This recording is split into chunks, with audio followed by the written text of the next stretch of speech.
Hey guys, welcome back to another video on the Project Auto YouTube channel.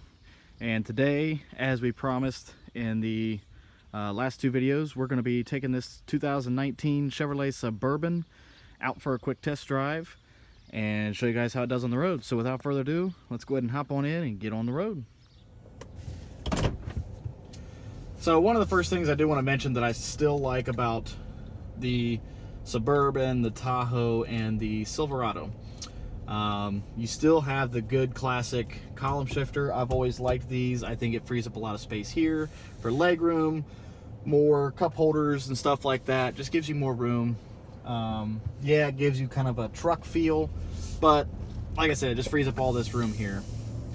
And as you can notice, the vehicle is very, very quiet. And you can't hear you can't feel the transmission shifts at all. It's flawless. Shifts very, very good and smooth. And if you can't see it right now, it is running in 4-cylinder mode because we're just cruising. So it actually deactivated 4 out of the 8 cylinders to better your fuel economy, because obviously we don't need all 8 cylinders right now. But then as soon as you hit the gas, you need more power. It kicks in those other 4 cylinders to make it the V8. The steering is very smooth, not too tight, not too loose, very responsive. As you can see here, it's smooth as can be. The leather wrap on the steering wheel is very nice and soft. Overall, it handles great, going around curves, up and down hills. The brakes are very responsive. They're not too touchy, but they're very, very responsive. The nice thing about this is everything is pretty much within reach of the driver's seat. So you have all of your stuff over here that you can reach pretty easily. The infotainment screen, I wish that it was up closer. It's kind of tilted back a little bit. But it's just kind of, you got to reach a little bit to reach it, but nothing too crazy. If you have shorter arms, it might be more difficult for you. But you have your air conditioning controls all easily reached right here, as well as your rear AC controls. And then of course you have your heated and cooled seats right here as well. Everything's right within reach. On the left-hand side, you have your headlights, 4-wheel drive. You have the heads-up display adjustments there for your brightness, what information is shown, all that good stuff. And then right here, you have your parking sensors, lane departure, power adjustable pedals, and all that good stuff for you. Very, very quiet. You don't hear a lot of outside noise. You don't hear any wind noise. When you're going down the highway, you do hear a little bit of road noise. I believe that's just because of the Continental tires that come on all new cars that are not the best quality, but it is what it is. You can always upgrade to a good set of Goodyears or Michelins or something like that that would quiet that down for you if that's definitely something that would bother you. But other than that, the vehicle is very smooth. It handles bumps very well. It handles curves very well.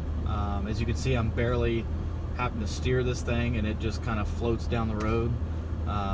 That can definitely get you in some trouble, because I've caught myself going way over the speed limit, just because the vehicle does float and drive so well that you don't pay attention to that. But it handles very, very well. Yeah, I mean, it's an overall great vehicle. It's a good classic American full-size third-row SUV that Chevrolet makes, and I like this better than the crossovers, just because it is a full size. It's 4-wheel drive. You have that truck feel, but in a family hauler. This would definitely be perfect for a large family, or even just somebody with 1 or 2 kids that just wants the extra cargo space. You can fold down the rear seats. You have your 2 captain's chairs back here with the DVD screens, and you have tons of cargo space for soccer games, family gatherings, traveling, anything that you would do. And you don't have to worry about getting stuck because you got your 4-wheel drive.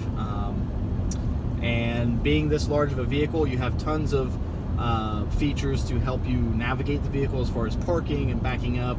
You've got your standard backup camera. You have the sensors for cross traffic alert. So if somebody's walking crossways or cars coming, it'll show you up on the screen, your heads-up display as well, and in here. And then also your seat vibrates on what side the vehicle or pedestrian is coming from. Or if you're backing up into a parking spot, or into your garage, or pulling forward into a parking spot, the sensors come on in the screen down here, and it also vibrates your seat and lets you know how close you are to that object so you don't hit it. So definitely a lot of features there. The only thing that I wish a vehicle this size did come with, it may be an option to add on, or it may be on another trim level. But this is the Premier model, and it's not on this one, is a 360 top-down view camera. That would be fantastic for a vehicle this size, just to kind of help those who are not too comfortable backing into parking spots or tight areas like that. Definitely would be a good option for this vehicle to have. Like I said, it may be available on other trim levels, or it might just be an added option that you have to get. But like I said, this vehicle does not have it. But other than that, like I said, I mean, it's a very solid vehicle. It's very quiet. It handles terrain very well, bumps, hills, anything like that for you. You have all your cruise control. It's got adaptive cruise control. So you set your cruise control, and a car starts slowing down, it'll slow down for you. And then you can adjust your gap for how you have far, medium, and near with this button right here. Overall, just a very good quality, comfortable, all-American full-size SUV. If you don't want something quite this large, but still a decent amount of cargo room, you can get the Chevrolet Tahoe, which is still the full-size Chevrolet SUV. They have the GMC Yukon as well as the counterpart. Those, I believe they may come with third row as well, but you can more than not get those without full third row. And they're still that full-size SUV that you may be looking for, to give you that good commanding view of the road, and all of that good stuff for you. So, but yeah, I hope you guys enjoy the test drive. I'm glad we was able to do this for you. It does have automatic sensing wipers, so all you have to do is turn them on, and if it starts raining, they'll turn the wipers on for you, so you never have to worry about that.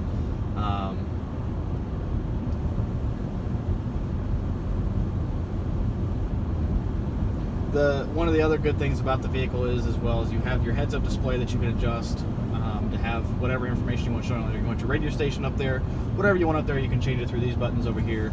But down here in this center screen between the gauges, tons of information that will give you fuel economy, whether it's running in 4-cylinder, 8-cylinder, how much fuel range you have left, the angles of the vehicle if it's on a tilt or on an incline. It kind of shows you that for your four-wheel drive system. So if you are off-roading, you can see stuff like that. Tons of information for you.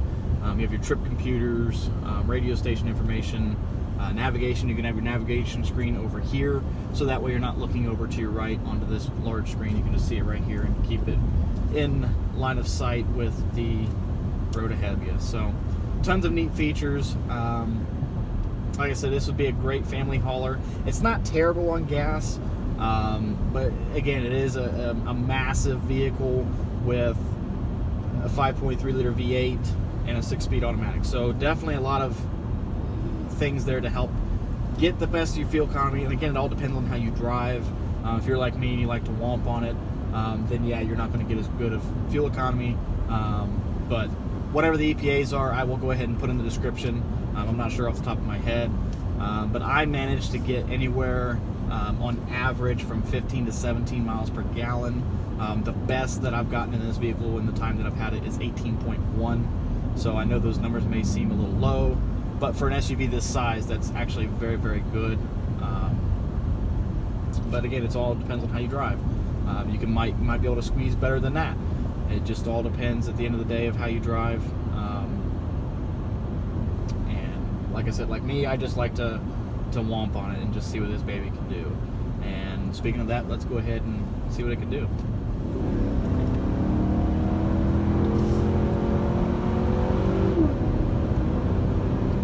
And as you can see, tons of power there, so if you need to pass somebody on the highway, you can definitely do that. It will go. Don't be shy to floor it. Yeah, tons of power. In the 0 to 60 video, if you watch that, it did phenomenal for a vehicle this size, I think, in my opinion. But yeah, this vehicle definitely has tons of power, and you don't have to worry about much on that aspect. So without further ado, let's go ahead and switch over to the hood view and show you the view of the road, and then we'll end the video right there. Alright, so now here we are switched over to the hood view, just to kind of give you guys this perspective. So the camera is positioned basically right where my head would be, so this just kind of gives you an idea of what I'm seeing as I'm looking down the road. As you can see, the vehicle sits up pretty high. You got a nice view of the road. You can see pretty much everything in sight. That's just my seatbelt.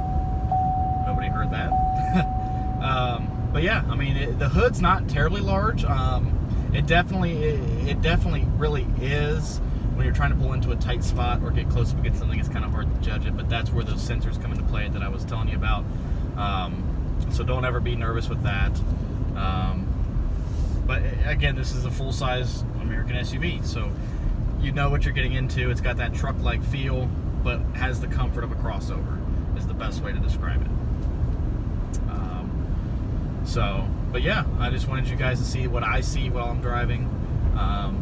You got to see the cockpit and kind of what the steering wheel and stuff like that looked like, and now you can kind of see what I see as I'm driving down the road as well. So EPA in the description below, so feel free to check that out. And if you have any questions or concerns or anything I missed or you'd like to know about the vehicle, just comment below and I will get to you as soon as I can. And until the next one, if you want to and you haven't already, feel free to subscribe and like the video, and we will see you in the next one. Take care, everybody.